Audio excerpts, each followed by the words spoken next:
Seja bem-vindo ao Cantinho Teológico. Eu quero falar sobre um assunto que eu julgo importante que se encontra no Antigo Testamento. Gênesis 1, versículo 2, nos diz que o Espírito de Deus pairava sobre as águas. Há uma tendência de introduzir o conceito neotestamentário no Antigo Testamento sem primeiro entender o que o Antigo Testamento está dizendo. Vejamos, quando se refere no Antigo Testamento à criação, Deus realiza tudo através de sua palavra. O termo é davar, davar. E através da sua palavra, o davar, que Deus cria todas as coisas. Tanto é que no Salmo 33, versículo 6, nos diz: pela palavra do Senhor foram feitos os céus e todo o exército deles pelo sopro de sua boca. Observe que é pela davar, pela palavra de Deus que é feita todas as coisas. Os céus são obras de seus dedos. O sol, a lua e as estrelas foram estabelecidos por ele, conforme o Salmo 8, versículo 3. Mas quando a gente observa aqui em Gênesis 1, 2, nos diz que o Espírito de Deus pairava sobre as águas. A palavra Espírito é ruach. Ela tem a ideia de ar em movimento. E eu penso que nesse versículo seria muito mais apropriado traduzir como sopro, e o sopro de Deus, porque vai designar, ao mesmo tempo, o sopro da respiração, do vento, da vida, do Espírito, a potência de Adonai. E não é à toa que algumas versões, elas são muito felizes em colocar aqui pelo, pelo sopro de Deus, ou seja, indicando essa ação divina. Não é à toa que o Salmo, ele nos diz que Adonai criou tudo com seu sopro e não pelo Espírito, dentro da concepção do Antigo Testamento. O seu sopro, isto é, o sopro divino, já agitava as águas da criação. É isto que nós entendemos quando a gente lê Gênesis 1, versículo 2, a partir da ótica bíblica, isto é, por meio do texto hebraico. Vou voltar um pouco aqui. Rua, a ideia é ar em movimento. E eu penso que, nesse caso, você tem que preferir colocar sopro,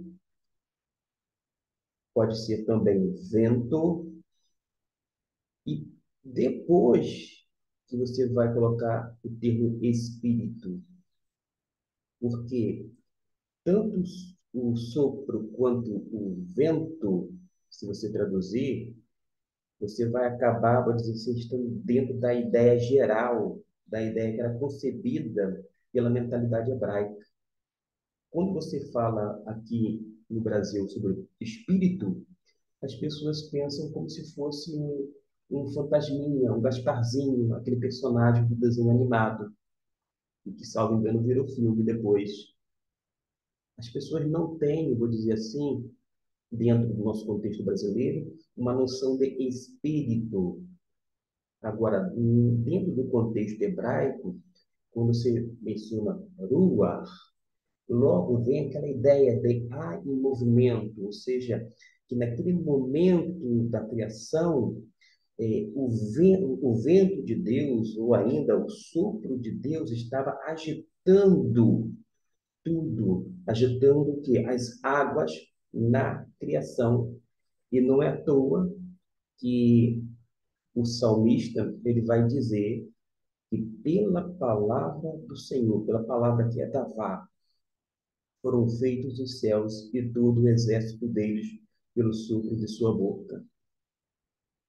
Volto-me uma vez mais ao Antigo Testamento e não saio dele em hipótese alguma. Se você perguntar para qualquer pessoa da época, caso você pudesse voltar no tempo e perguntar: Adonai, o Senhor absoluto, o Senhor universal, ele criou os céus e a terra por meio de quê? Ou através de quê ou de quem? A resposta vai ser: Deus, ou Adonai, criou tudo pela Davar, pela palavra de Deus. E eu já coloquei em uma das playlists aqui sobre a concepção do Espírito de Deus no Antigo Testamento, que é completamente diferente. A ideia do Espírito de Deus, no primeiro momento, dentro do Antigo Testamento, indica Deus em ação, é a atividade de Deus.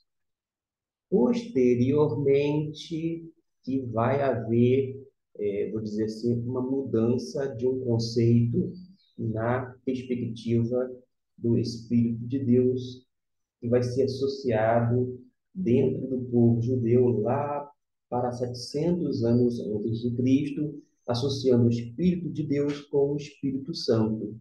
E não é à toa que quando a gente adentra no Novo Testamento, quando fala aqui sobre a concepção do Espírito Santo, as pessoas sabiam muito bem que o Espírito Santo era equivalente ao Espírito de Deus. Mas isto foi um desenvolvimento porque a revelação foi progressiva. E finalizo dizendo de uma forma enfática, Gênesis 1:2, quando diz que o Espírito de Deus parava sobre a face das águas, seria melhor traduzido como aquela ideia que o seu sopro estava agitando as águas na referida criação. Fiquemos com essa reflexão a partir da língua bíblica, da língua hebraica, portanto.